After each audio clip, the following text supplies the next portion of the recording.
आज हम यूनियंस की बात करेंगे। यूनियंस जो होते हैं आपके सिमिलर टू स्ट्रक्चर्स होते हैं, लेकिन स्ट्रक्चर्स में क्या होता है, हर मेंबर की अलग मेमोरी होती है, लेकिन यूनियन में सारे मेंबर सेम ही मेमोरी को शेयर करते हैं। जैसे मान लो आपका ये स्ट्रक्चर है एक्स वाई, इसमें दो वेरिएबल है एक्स और वाई। तो जब आप इसका कोई वेरिएबल डिक्लेयर करोगे, जैसे मैंने यहाँ पर टेम्प वेरिएबल डिक्लेयर किया है, स्ट्रक्ट एक्स वाई का टेम्प वेरिएबल एक डिक्लेयर किया है, तो साइज ऑफ टेम्प कितना आएगा मेरा 8 बाइट्स। 4 बाइट्स किसके लिए, एक्स के लिए, 4 बाइट्स मेरा वाई के लिए। दोनों की मेमोरी सेपरेट सेपरेट होगी। मेरा पहले 4 लोकेशन में एक्स स्टोर होगा, फिर 4 लोकेशन में वाई स्टोर होगा। लेकिन अगर मैं इसी चीज़ को एज ए यूनियन डिक्लेयर कर देता, सिंटेक्स क्या होता है, सेम है, स्ट्रक्चर होता है, लेकिन स्ट्रक्ट कीवर्ड किससे रिप्लेस हो जाता है, यूनियन से। तो मैं ऐसे लिख देता यूनियन एक्स वाई, इसके अंदर दो वेरिएबल ले लेता एक्स और वाई, फिर यूनियन एक्स वाई टाइप का एक वेरिएबल डिक्लेयर करता टेम्प। अब मैं अगर साइज ऑफ टेम्प लेता तो मेरा था 4 बाइट्स। 4 बाइट्स क्यों आता, क्योंकि मेरे सारे मेंबर एक्स भी और वाई भी सारे सेम ही मेमोरी लोकेशन को शेयर करते।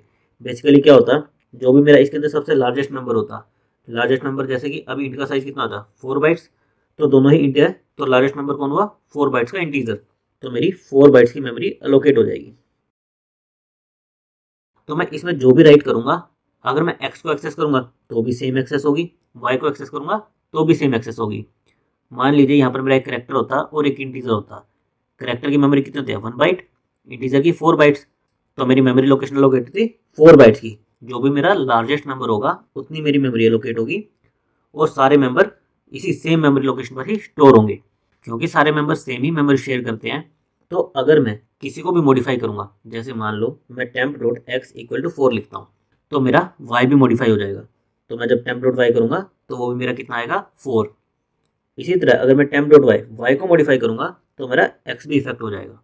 आप किसी भी मेंबर को सेम जैसे स्ट्रक्चर में डॉट ऑपरेटर से एक्सेस करते थे उसी तरह एक्सेस कर सकते हो, लेकिन यहाँ पर फर्क क्या है कि सारे सेम मेमोरी शेयर करते हैं। तो अगर आप एक मेंबर की वैल्यू चेंज करते हो तो दूसरे मेंबर की वैल्यू ऑटोमेटिकली चेंज हो जाएगी।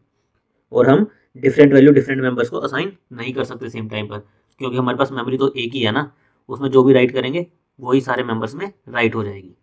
तो बेसिकली यूनियन आपके बिल्कुल सिमिलर बिहेव करते हैं स्ट्रक्चर की तरह, एक्सेप्ट कि यूनियन में मेमोरी सेम होती है और स्ट्रक्चर में हर एक मेंबर की मेमोरी अलग अलग होती है। नाउ जो यूनियन का साइज होता है वो आपके लार्जेस्ट मेंबर के साइज के इक्वल होता है। जैसे यहाँ पर आपका क्या है, एक करेक्टर टाइप का मेंबर है, एक इंटीजर टाइप का मेंबर है। करेक्टर लेगा कितना 1 बाइट, इंटीजर लेगा कितना 4 बाइट्स। तो आपका लार्जेस्ट मेंबर क्या हुआ, इंटीजर हुआ 4 बाइट्स का। तो जब आप साइज ऑफ टेम्प 1 करोगे तो ये आएगा 4 बाइट्स, क्योंकि लार्जेस्ट मेंबर मेरा इंटीजर था जो कि 4 बाइट्स लेता है। इसी तरह मैं एक और यूनियन लूँ जिसमें एक मेंबर हो मेरा इंट, दूसरा मेंबर ही हो इंट, तो दोनों का साइज 4 है, तो कंबाइंड साइज भी कितना आएगा लार्जेस्ट मेंबर के साइज के इक्वल, जो कितना है 4 बाइट्स। नेक्स्ट अगर हम एक और यूनियन ले जिसमें हम ले एक इंटीजर और एक डबल, इंटीजर आपका लेगा 4 बाइट्स, डबल लेगा कितना 8 बाइट्स, तो टेम्प 3 का साइज कितना आएगा 8 बाइट्स। अगर आपका ऐसे होता एक करेक्टर, एक एरे वाई इंटीजर टाइप का जिसके 10 मेंबर्स हैं, और एक डबल जेड, यानी कि करेक्टर टाइप का वेरिएबल जो कितना लेगा 1 बाइट, एक एरे है इंटीजर टाइप का जिसके 10 मेंबर्स हैं, वो कितना साइज लेगा 40 बाइट्स, डबल कितना साइज लेगा 8 बाइट्स। तो लार्जेस्ट मेंबर आपका क्या हुआ एरे हुआ, जिसका साइज कितना है 40 बाइट्स, तो इसका साइज आएगा आपका 40 बाइट्स। नाउ जैसे आपके स्ट्रक्चर पॉइंटर्स होते थे उसी तरह से यूनियन पॉइंटर्स भी हो सकते हैं। और स्ट्रक्चर पॉइंटर को आप कैसे एक्सेस करते थे, एरो ऑपरेटर की हेल्प से, तो इसी तरह यूनियन पॉइंटर्स को भी आप एरो ऑपरेटर की हेल्प से एक्सेस कर सकते हो। जैसे हमारा एक यूनियन है एक्स वाई जिसके दो मेंबर्स है, एक इंटीजर एक्स एक इंटीजर वाई। आपने एक वेरिएबल डिक्लेयर किया यूनियन टाइप का टेम्प, फिर आपने टेम्प डॉट एक्स को 40 असाइन करी, फिर आपने एक यूनियन एक्स वाई का पॉइंटर डिक्लेयर किया पीटीआर। हम कैसे डिक्लेयर करते हैं पॉइंटर को, स्टार लगा के, union X Y star PTR equal to हमने क्या किया, जो हमारा टेम्प वेरिएबल था उसका एड्रेस इसमें दे दिया। तो अब अगर मुझे एक्स या वाई को पीटीआर की हेल्प से एक्सेस करना है तो मुझे क्या यूज करना पड़ेगा, एरो ऑपरेटर का, पीटीआर का एक्स पीटीआर का वाई आएगा एरो ऑपरेटर। जो नॉर्मल वेरिएबल होता है उसमें हम क्या यूज करते हैं डॉट ऑपरेटर का, पॉइंटर्स में हम क्या यूज करते हैं एरो ऑपरेटर्स का। सेम चीज़ आप प्रिंट एफ के अंदर भी इनका यूज कर सकते हो। अगर आपको एक्स और वाई प्रिंट कराने हो पीटीआर की हेल्प से तो आप परसेंटेज डी लगा के पीटीआर का एक्स पीटीआर का वाई। नाउ क्वेश्चन आता है कि अगर हमारे पास स्ट्रक्चर ऑलरेडी प्रेजेंट है तो हमें यूनियन की जरूरत क्यों है। तो जैसे हमने देखा था कि यूनियन की हेल्प से हमारी मेमोरी सेव हो जाती है। तो जनरली यूनियन का यूज़ वहीं पर होता है जहाँ पर हमें मेमोरी बचानी हो और हमारी रिक्वायरमेंट भी ऐसी हो कि हम यूनियन का यूज़ कर सकें। जैसे एक एग्जांपल लेते हैं, मान लो आपको एक पर्सन के बारे में कुछ इन्फॉर्मेशन स्टोर करनी है। इन्फॉर्मेशन किस पर डिपेंड करेगी? अगर वो टीचर है तो आप उनकी स्पेशलाइजेशन स्टोर करोगे, जैसे कि वो मैथ के टीचर हैं, इंग्लिश के टीचर हैं, साइंस के टीचर हैं, और उनकी सैलरी स्टोर करोगे। अगर वो स्टूडेंट है तो आप उनका फादर नेम स्टोर करोगे और रोल नंबर स्टोर करोगे। तो देखोगे दोनों में आपका क्या है, पहला करेक्टर टाइप का एरे है और दूसरा एक इंटीजर टाइप का वेरिएबल है। और एक पर्सन एक टाइम पे या तो टीचर होगा या स्टूडेंट होगा। तो ये जो मेरी इन्फॉर्मेशन है ये क्या है, म्यूचुअली एक्सक्लूसिव इन्फॉर्मेशन है कि या तो मुझे टीचर की इन्फॉर्मेशन स्टोर करनी होगी या स्टूडेंट की करनी होगी, क्योंकि एक पर्सन एक टाइम पे क्या होगा, या तो टीचर होगा या स्टूडेंट होगा। तो इस टाइप की इन्फॉर्मेशन को स्टोर करने के लिए मेरे पास दो ऑप्शन है। पहला ऑप्शन क्या है कि मैं एक स्ट्रक्चर बनाऊं स्टाफ, जिसके अंदर मैं ये चारों वेरिएबल्स ले लूँ। एक करेक्टर टाइप का स्पेशलाइजेशन एरे लूँ, एक इंटीजर टाइप का सैलरी लूँ, एक फादर नेम टाइप का एरे लूँ और एक इंटीजर टाइप का रोल नंबर लूँ। मैं ये चारों इन्फॉर्मेशन स्टोर करूँ, लेकिन एट ए टाइम एक पर्सन के लिए केवल दो ही इन्फॉर्मेशन वैलिड होगी, या तो वो टीचर होगा या स्टूडेंट होगा। तो बाकी जो दो फील्ड हैं वो मेरी वेस्ट जाएंगी, बेसिकली एक्स्ट्रा मेमोरी लेंगी। तो इसके लिए मेरे पास क्या सोल्यूशन है कि मैं यूनियन का यूज़ करूँ।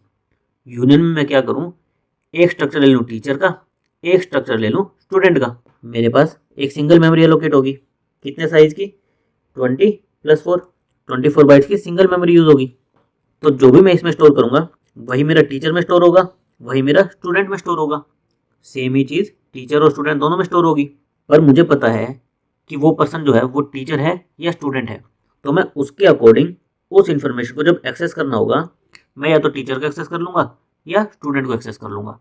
तो सेम मेमोरी लोकेशन से डिपेंडिंग ऑन कि मेरा पर्सन किस टाइप का है, मैं उस टाइप की इन्फॉर्मेशन स्टोर करूँगा और उस टाइप की इन्फॉर्मेशन को रिट्रीव कर लूँगा। इससे होगा क्या, पहले मेरी कितनी लग रही थी, 20 + 4 + 20 + 4, टोटल मेरी 48 बाइट्स की मेमोरी लग रही थी सेम इन्फॉर्मेशन को स्टोर करने के लिए।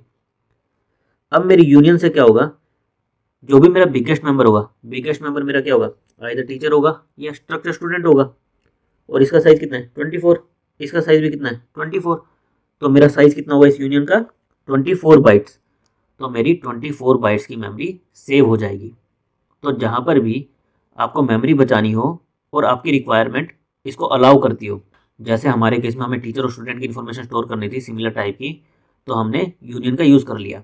तो अगर आपको मेमोरी बचानी है और आपकी सिचुएशन अलाउ करती है तो हमेशा यूनियन को प्रीफर करना चाहिए स्ट्रक्चर के ऊपर, क्योंकि इससे हमारी मेमोरी बचती है। और जब भी आप किसी प्रोफेशनल एनवायरनमेंट में वर्क करते हो तो वहाँ पर मेमोरी की काफ़ी अहमियत होती है। जितनी भी आप मेमोरी सेव कर पाए उतना ही आपका प्रोग्राम बेटर माना जाता है। अभी हम इसी चीज़ को VS कोड में भी देख लेते हैं। यहाँ पर इस प्रोग्राम में जो भी हमने चीज़ें डिस्कस की थी, जैसे यूनियन क्या होते हैं, यूनियन पॉइंटर्स क्या होते हैं, यूनियंस को एक्सेस कैसे कर सकते हैं, प्रिंट कैसे करवा सकते हैं उनके मेंबर्स को, वो सब हमने इस प्रोग्राम में लिखा है। सबसे पहले हमने क्या किया है, एक यूनियन डिक्लेयर किया XY, जिसके अंदर दो मेंबर्स हैं, इंट X इंट Y। फिर हमने यूनियन XY टाइप का एक टेम्प वेरिएबल डिक्लेयर किया है और उसका साइज प्रिंट कराया है। बेसिकली हम देखना चाह रहे हैं कि इसका साइज 8 आएगा या 4 आएगा। जैसा कि हमने डिस्कस किया था कि यूनियन सेम मेमोरी शेयर करता है, तो आपका साइज कितना आएगा, यहाँ से 4 बाइट्स। फिर हमने क्या किया है, एक्स को मॉडिफाई किया है और मॉडिफाई करके हमने एक्स और वाई दोनों की वैल्यू को प्रिंट किया है।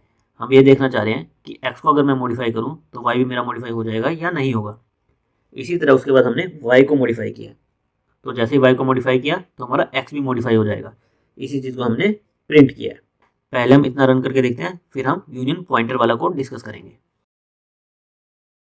तो यहाँ से मेरा यूनियन का साइज कितना आ गया, 4 बाइट्स।